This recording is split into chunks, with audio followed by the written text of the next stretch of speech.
that imitate the Tchaikovsky and the Rachmaninoff kind of style, and you can tell me what they are. I leave it to you to scout them out. But you know the pattern, you know the concept, and that's what matters. So after Englund, we're going to turn to some symphonies and some other things. We've got a couple tone poems and other goodies here. Rachmaninoff, Symphony No. 2. Now, this is the number 2 equivalent in his Concerto No. 2. It's quite similar. You have a finale. The finale has a big tune. You also have a motto. And so you've got a big lyrical tune that leads to a big apotheosis of the motto tune of the whole symphony. So you get a double whammy at the end. See, none of these examples are exactly the same.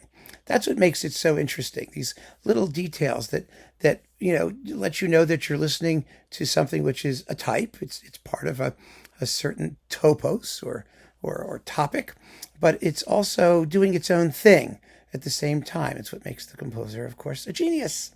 Those original touches. So Rachmaninoff Symphony No. 2 is a wonderful piece that does it. Also, Tchaikovsky Symphony No. 5. Here is an example of the big apotheosis, which is not a theme from the finale specifically, but rather the motto theme of the whole symphony, which is transformed into a triumphant march with waves of strings heaving and heaving and pulsating. And oh my goodness, it's just lovely. Absolutely lovely, and a wonderful culmination that Tchaikovsky himself thought was tawdry and artificial, but then he liked it again later on in his life because he hated everything he wrote initially. So that's the first 5. Now things are going to get a little bit more interesting because we're moving sort of after, well, with one exception, you'll see, after these iconic examples to see what things composers did with the concept. So let's take a tone poem. It's Richard Strauss's Death and Transfiguration. Now, the cool thing about Death and Transfiguration is that it's all about one tune, the Transfiguration part, that only appears in full at the very end. It's working its way up to it. And that tune emerges at various points along the way, pieces of it, bits of it, as a goal, as the thing that we are striving to achieve. And it only finally achieves it at the very, very, very end, and it becomes this glorious, well, it's the transfiguration part, right? This transfigured climax.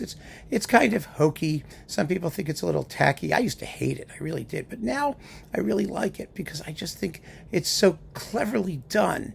It's so wonderfully done, because what Strauss has done is taken the concept that we hear in these earlier examples, the concept being the great lyrical tune that's going to return at the end as a triumphant apotheosis, and he's made that the subject of the entire musical argument.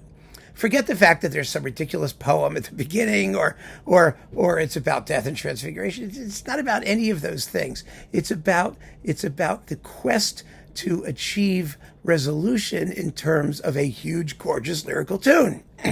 That's what this thing is about. And that's what it does. And it's really quite splendid. Listen to it with that in mind, and it'll be a whole different experience for you. I guarantee it. Excuse me.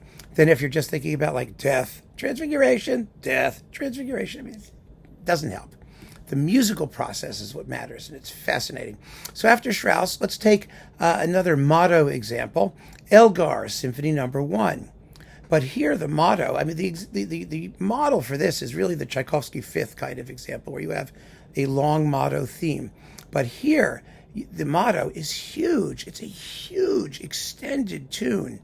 I mean, a really big, long, noble, march-like tune. You da da da da da da da da da da. It's just this big long tune, and that's going to come back all the way at the end of the symphony in a glorious apotheosis, and it is. It's absolutely wonderful, and what's really cool is the way it breaks in. The orchestra is fighting against it. It's tugging and heaving, and this tune's trying to get up there, and finally it does. It finally stomps down the disruptive elements in the orchestra and emerges in all of its glory. And it's just marvelous, absolutely marvelous. So after that, here's a piece that you probably wouldn't think of as doing that process, but it does. It's Bartók's music for strings, percussion, and Celesta. There is a motto. The motto theme is the very opening of the work. The fugue theme, do, do, do, do, do, creepy, slithery, chromatic, not really what you would consider to be a lyrical tune.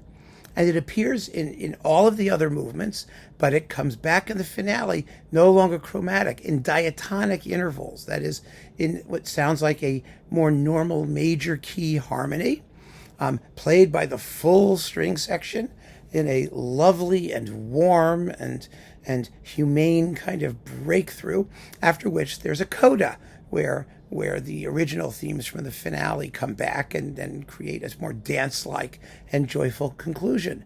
But the concept, here's the point, the sound may be totally different, and the context is totally different, because music for strings, percussion, and Celesta, when it was written in 1925, somewhere around there, I mean, it's an avant-garde piece, and it's a very dissonant piece. Its harmonies, it's a modern piece, but it does the same thing. And that's why I like talks of this type and categories of this type, because it gets you to listen to music by type, by concept, rather than simply pegging it as, well, it's Hungarian, it's this, it's that, it's 20th century, it's 19th century. No, what matters is the musical process, what we hear happening in the piece, and the similarities between this piece and other pieces.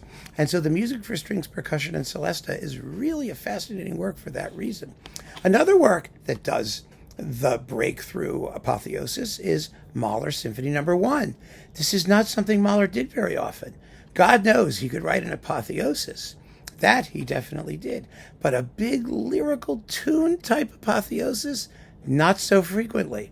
In fact, the First Symphony is the only time he did it. And the only thing that's similar is the Fifth Symphony, where you have that chorale in the second movement come back at the very end of the symphony as the triumphant apotheosis of the whole symphony. But that's a very different process. The first actually begins with a dreamy evocation of morning, and morning as in the time of day, not morning as in grief. Morning as in mañana. And you have Morgen, in German, okay, Morgen. And it's going do, do, do, do, do, do, do. That is going to become da, da, da, da, da, da, da, da, at the very end of the whole symphony. It's going to come back, and that's not a traditionally lyrical apotheosis. I mean, it's not with surging strings. It's played on the brass. And the opening is on the woodwinds. One of the most wonderful things about Mahler is the fact that he involves every section of the orchestra in doing everything, and he isn't afraid to give main thematic material to instruments other than strings, especially in his early symphonies. And so it's a particularly wonderful triumph, an example of an apotheosis, but of course it's done in Mahler's own personal way. But it's the concept. But now for our last example, number 10, I need to go backwards. We need to go back to the 1860s. 1860s. Yeah, it was the 1860s. We're talking about Dvorak. Dvorak is the father of the apotheosis ending. And again, it's not something he did very often, but he did it in his Fourth Symphony. And the Fourth Symphony does it in almost a schematic way. It's marvelous the way he does it, because everyone is down on the finale of this symphony, because the main theme is so repetitious. It's dun dun dun dun bum bum bum ba-dum bum bum bum ba-dum bum bum bum ba-dum. And Dvorak varies that 7 million ways. It's dun dun dun da da da da da dum bum bum bum ba da da da da. I mean, he's got a zillion tiny ways to make it sound marginally different. But the truth of the matter is, at the very end, it's so stiff and repetitious that when you hear the lyrical second theme, it's like, oh yeah, da da da da da da da, ya da da da da da da da. Oh, it's gorgeous. Gorgeous, lyrical. It's exactly the kind of thing that Tchaikovsky and Rachmaninoff are going to do later. Only Dvorak did it first. And so it comes back. It comes back at the end in a beautiful lyrical climax before the coda. And it's worth hearing Dvorak's Fourth Symphony just for that, just because of what later composers were able to make of the same concept. And they didn't have to know the Dvorak. They didn't. It wasn't published. It wasn't performed. Dvorak didn't know the Dvorak. I mean, it was only published posthumously. after he died, but it was one of the symphonies that he submitted for the Austrian prize that Brahms was on the jury, and Brahms heard his work and got to know it and whatnot. So, and that's, I think, the symphony in which this particular concept first occurs in all of its lyrical effusiveness. It's absolutely marvelous. So here's your list of 10. Listen to the concept and then tell me if you know of any others that do something similar. There are quite a few of them out there because these works were highly influential and because the concept is a good concept. And once you've got a good concept, you're free to use it any way you want. So keep on listening, friends. Thanks so much for joining me. Take care.